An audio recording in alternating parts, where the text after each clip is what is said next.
শুনেন না, এই তিনটা হাদিসের টুকরা আপনি মাথায় নিয়ে একটু যাওয়ার বেলায় একটু চর্চা করেন, অধ্যয়ন করেন। আপনার ঘরে প্রতিদিন যারা নামাজ পড়ে না, প্রতিদিন কতজন সদস্য নামাজ না পড়ে পড়ে আল্লাহর সাথে কুফরি করতে আসে, আল্লাহর সাথে কুফরি করতে আছে। আপনার তিনটা ছেলে বিদেশে থাকে বা দেশে থাকে, দোকানে থাকে বা খেতে থাকে, সে আজকে জোহরের নামাজ পড়ে নাই, তিন ছেলে জোহরের নামাজ পড়ে নাই, আপনার মেয়ে পড়ে নাই, আপনার বিবি ফজরের নামাজের সময় পড়ে নাই, আপনি পড়েন নাই। আপনি সূর্যোদয়ের পরে প্রায় এই কাণ্ড করেন, এই কাহিনী করেন। সূর্যোদয়ের পরে আপনি ফজরের নামাজ পড়েন, ফজরের নামাজ প্রায় আপনি সূর্যোদয়ের পরে পড়েন, আপনি টাইম মতো নামাজটা পড়েন নাই। তাহলে আপনি মুসলমান দাবি করেও আল্লাহর সাথে যেন কুফরি করলেন। আপনার বউ নামাজটা পড়ে নাই, সেও আল্লাহর সাথে কুফরি করলো। আপনার ছেলেগুলি নামাজ পড়ে নাই, তারাও যতদিন নামাজ পড়ে নাই এতদিন পর্যন্ত আল্লাহ তাআলার সাথে কুফরি করলো। যেই মেয়েরা নামাজ পড়ে নাই তারা আল্লাহর সাথে কুফরি করলো। আপনি একটু চিন্তা করেন না, আপনি মুসলমান, আপনার ঘরে কয়জন প্রতিদিন কয়বার আল্লাহর সাথে কুফরি করতে আসে?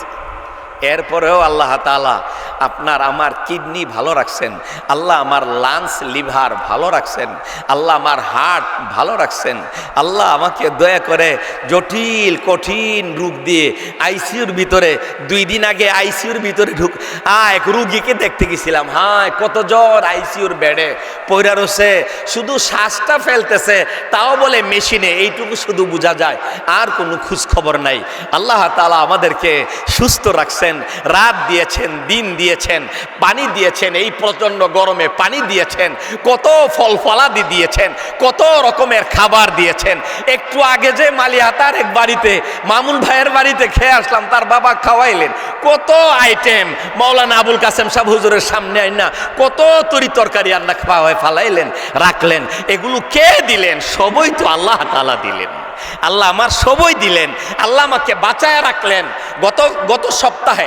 গত সপ্তাহে আমি এই হজের আগে, হজের মৌসুমের আগে, আমি তো লাস্ট দিকে গেছি, লাস্ট দিকে হজে যাওয়ার 2-1 দিন আগে আমাকে একজন টকবগে যুবক পুলিশ সদস্য আমাকে মোবাইল থেকে, আমি তার ইমাম হিসাবে, আমাকে মোবাইল থেকে একজন আলেমের যুবক কম বয়সী একটা ছেলে, আলেম ছেলের ছবি দেখাইতে আছে। বলে যে হুজুর, এই ছেলেটা পছন্দ হয় কিনা আপনার, তার বয়ানটা, জুমার বয়ানটা একটু শোনেন, বয়ান শুনে আপনি বলেন এটা আমাদের আকীদার কিনা, আপনাদের কওমি চিন্তাধারার কিনা। এই ছেলেটার ব্যাপারে আমার মেয়ের সাথে বিয়ের আলোচনা চলতেছে, আপনি যদি মত দেন তাহলে আমি আমার মেয়েকে এই ছেলের কাছে বিয়ে দিব। তার বয়ান, তার দেহয়াবয়ব, তার আকার আকৃতি, তার পোশাক আশাক দেখে, তার বয়ান শুনে আমার পছন্দ হয়েছে। আমি বললাম আমার তো পছন্দ হয়েছে, আল্লাহ তাআলার কাছে দোয়া করেন, আল্লাহ যদি এই ছেলের সাথে আত্মীয়তা করার মধ্যে খায়ের রাখেন, কল্যাণ রাখেন, আল্লাহ যেন ব্যবস্থা করেন। আর এই ছেলের সাথে আত্মীয়তা করলে যদি অকল্যাণ থাকে, এটা তো আমরা জানি না, আমাদের স্রষ্টা জানেন, তাহলে যেন আল্লাহ ফিরায় রাখেন। আর আমার ব্যক্তিগতভাবে আমার তার কথাবার্তা শুনে আমার পছন্দ হয়েছে, বিয়ে দিতে পারেন। হজ থেকে আইসা শুনলাম এই ছেলের সাথে বিয়ে হয়েছে। ছেলে যোগ্য আলেম, তার বয়ান দ্বারা বোঝা গেছে, তার খুতবা দিয়া বোঝা গেছে যোগ্য আলেম, তার সাথে বিয়ে হয়েছে, মেয়েটার বিয়ে দিছে। আমার মসজিদে, পুলিশ লাইন মসজিদে তারাবি নামাজ পড়াইবার জন্য ইমাম নেব, এর মধ্যে ইন্টারভিউ চলছে। ইন্টারভিউতে ওই পুলিশ সদস্যের একটা ছেলে আছে, ছেলেটা তিলাওয়াত করছে, এই এখনকার জমানার সুন্দর তিলাওয়াত, হারামাইন শরীফাইনের ইমাম সাহেবদের তেলাওয়াত নকল করে সুন্দর করে তেলাওয়াত করছে। নাম্বারে এই পুলিশের ছেলে পুলিশ লাইন মসজিদে তারাবি পড়াইবার মতো নাম্বার পেয়েছে। কিন্তু তার বাবাকে বললাম, আপনার ছেলেটার বয়সটা কম, আপনি বয়স যেহেতু কম, নাবালেগ, সামনে আল্লাহ বাঁচায় রাখলে পড়াইবে। আমি তাকে বুঝাইলাম, মাসালা বুঝাইলাম, সেও খুব খুশি মনে মেনে নিয়েছেন। বললেন যে হুজুর মাসালা না কোলাইলে দরকার নাই হুজুর, অসুবিধা নাই, আমার জন্য দোয়া করেন। সে মেনে নিল, চলে গেল। বিয়ের কয়েকদিনের মাথায় সে বাড়িতে গেল, পুলিশ লাইন থেকে বাড়িতে গেল। বাড়িতে গিয়ে কাঁঠাল খাইলো। কাঁঠাল খাওয়ার পরেই নাকি তার অসুবিধা হইতেছে, বলতেছে কাঁঠাল খাওয়ার সাথে কোনো সম্পর্ক না, কিচ্ছু না, এটা আল্লাহর হুকুম। অল্প কতক্ষণের মধ্যে টকবগে একদম লম্বা শক্তিশালী পাকিস্তানি ছেলেদের মতো দেখা যায়, অল্প সময়ের ভিতরে দুনিয়া থেকে চলে গেল। বলেন না, হায়াত মওতের একমাত্র মালিক কে? রাতে পরে আমি তো ওয়াজ এই কথাগুলি বলি, রাতে যখন ঘুমাই আমি যেন ঘুমের দোয়া পড়ি না, আমি যেন মরণের দোয়া পড়ি। প্রতিদিন মৃত্যুর দোয়াটা পড়ে পড়ে ঘুমাই। আল্লাহুম্মা বিসমিকা আমুতু ওয়া আহইয়া। এটা কে বলছে মরণের দোয়া? এটা ঘুমের দোয়া? এটা তো অর্থের দিকে তাকাইলে বোঝা যায় এটা যেন মরণের দোয়া। আল্লাহুম্মা, হে আল্লাহ, বিসমিকা, আপনার নামে, আমুতু, আমি মরতেছি, ও আহিয়া, আল্লাহ আপনি যদি আমাকে শেষ রাতে, বুড় রাতে, সকালে জীবিত করে দেন, জাগ্রত করে দেন, তাহলে আমি জাগ্রত হতে পারবো। ঘুমের ভিতরে আমাকে যদি নিয়ে যান, গোটা পৃথিবীর সমস্ত ডাক্তার মিলেও আমার এই পিঞ্জিরার ভিতরে আপনার উড়িয়ে নিয়ে যাওয়া প্রাণ পাখিটাকে আর কেউ ঢুকাই দিতে পারবে না। আরে ভাই, প্রতিদিন আমি এই ঘুমের দোয়া পড়ে ঘুমাইতেছি, অথচ এশারের নামাজটা না পড়ে ঘুমাইতেছি। আল্লাহর এত নিয়ামত খাইতেছি, আল্লাহর সাথে কুফুরি করতে আসি, আমি করতে আসি, আমার বউ করতে আসে, আমার ছেলে করতে আসে, আমার মেয়ে করতে আসে, আমার ভাই বোনগুলো করতে আসে।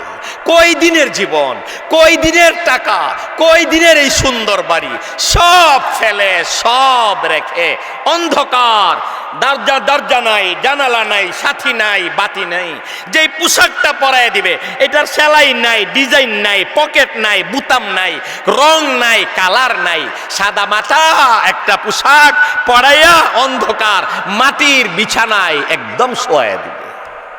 নামাজ খান পড়েন। এই জন্য ভাই, আল্লাহর নবীর ওসিয়ত, নামাজ ছাড়িও না। আল্লাহর নবী ভয় দেখাইছেন, নামাজ যদি ছাড়ো আল্লাহর জিম্মাদারি তোমার উপর থাকবে না। নামাজ যদি পড়ো, মান আদ্দা সলাতাল ফাজরি, যে ফজরের নামাজটা পড়লো, মান সাল্লাল ফাজরা ফাকাদ দাখালা ফি জিম্মাতিল্লাহ, সে সারাটা দিনের জন্য আল্লাহর জিম্মাদারিতে প্রবেশ করলো। ও ভাই, ইন্নামা আমওয়ালুকুম ওয়া আওলাদুকুম ফিতনা। আল্লাহ মাল দিয়েছেন পরীক্ষা করার জন্য, আল্লাহ সন্তান দিয়েছেন পরীক্ষা করার জন্য।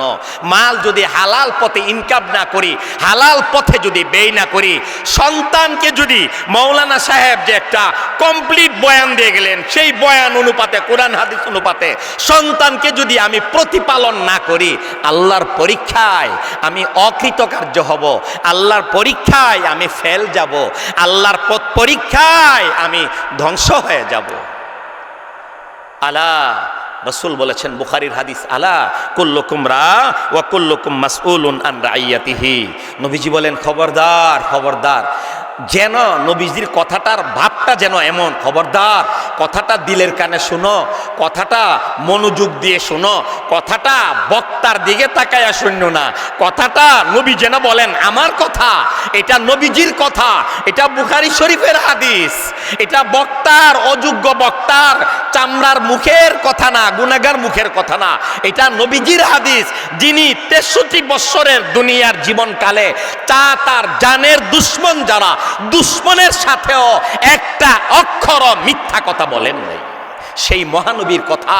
আলা, খবরদার, মন দিয়ে শুনো, আমলের নিয়তে শুনো।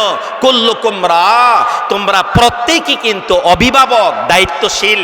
ওয়া কুল্লুকুম মাসউলুন আন রাইয়াতিহি, তুমি যেমন তোমার জীবনের হিসাব দিতে হবে আল্লাহর দরবারে, তোমার ব্যাপারে তুমি জিজ্ঞাসিত হইবা। তোমার অধীনে ভাই বোন, তোমার অধীনে ছেলে মেয়ে, তোমার অধীনে ছাত্র, তোমার অধীনে ভক্ত, তোমার অধীনে পাড়া প্রতিবেশী, তাদের ব্যাপারেও তুমি আল্লাহর দরবারে আগামীকাল হাসরের মাঠে জিজ্ঞাসিত হইবা। এই জন্য ছেলে মেয়েকে দিন শিখাবো, কোরআন শরীফ শিখাবো,